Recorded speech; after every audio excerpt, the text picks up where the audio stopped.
Hello everyone and welcome to NetWiz YouTube channel. I'm starting a series of short videos where I'm going to be doing something quite naughty. And I'm going to be doing that not because it will help me with anything, just because I'm curious.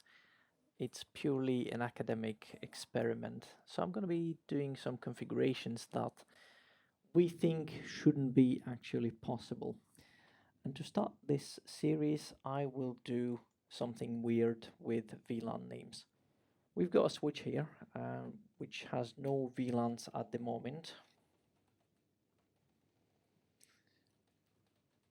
And I'm going to see if I can name the VLANs exactly the same. So let's say we create a VLAN 100 and call it Ben.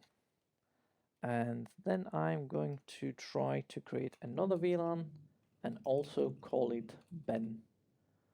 Okay, so we get an error message that we cannot have two VLANs with an identical name.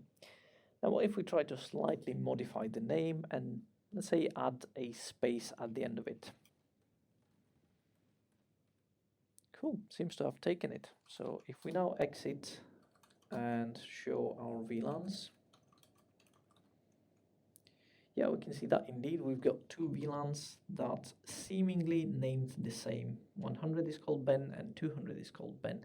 Well, we know it's not exactly the same because the second Ben has a space at the end of it. But for this purpose, it looks close enough.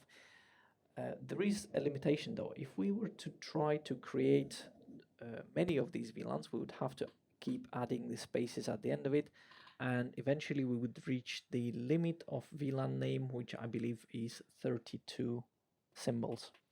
And after that, we wouldn't be able to add another one.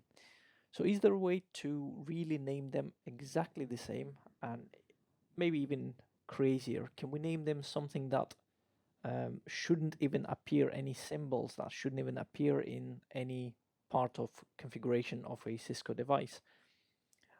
Shall we say a question mark? Okay, so if we do another VLAN 300, and try to name it question mark.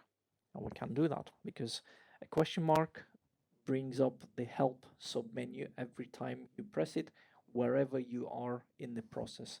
Even if you start typing some random text and then put a question mark, it still throws you into that help menu, and you are not able to indicate that as part of a name of your VLAN. So is there a way to do that still? I bet there is. So we will name a couple of VLANs something completely random or something really simple.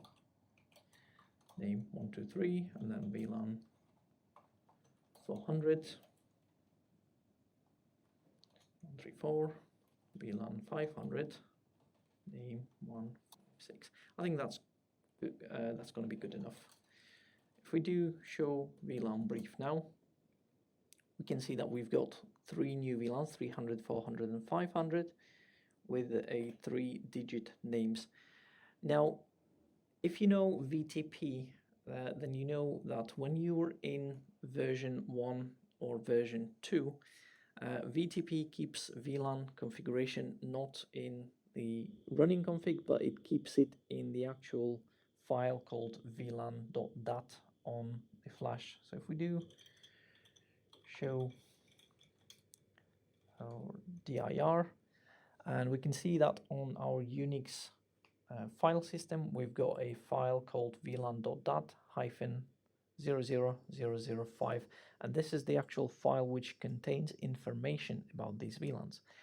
Now what we can do is we can actually copy that file off the device and edit it outside the device, and probably that way we can have those weird VLAN names. Now I've gone off recording for a bit and set up TFTP server and copied my VLAN.dat file onto my TFTP server. So let's now see if we can edit this file.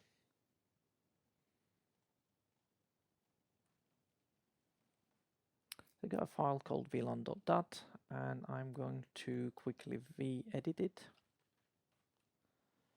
Right, so we can see there's some gibberish, but also among it we can see some names. We see our Ben, we see our Ben with a space at the end of it, and then we see our VLANs with the numeric name. So 123 is the name of one of our VLANs. So what I'm going to do is I'm going to edit that and just give it 3 question marks instead of a name, and I'll do the same with 134. And I'll do the same with 156. Fine, we are done now. I'm saving it and going back to our switch. I'm going to copy that file back.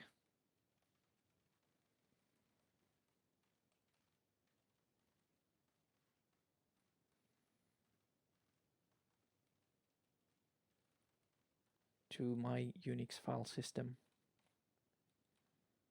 And yes, it asked me if I want to replace it, and I do. Right, all done now. Before this file takes effect though, we need to reboot our switch, so I'm going to do that now, and I'm not going to save any configuration.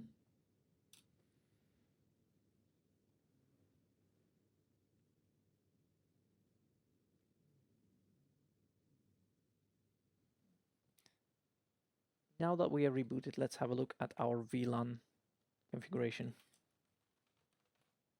Oh ho ho, what do we see? So we've got 3 VLANs which have the names that consist entirely of question marks. They're exactly the same and they're just question marks. So this seemingly impossible config is still possible with some tweaks and hacks, I would say.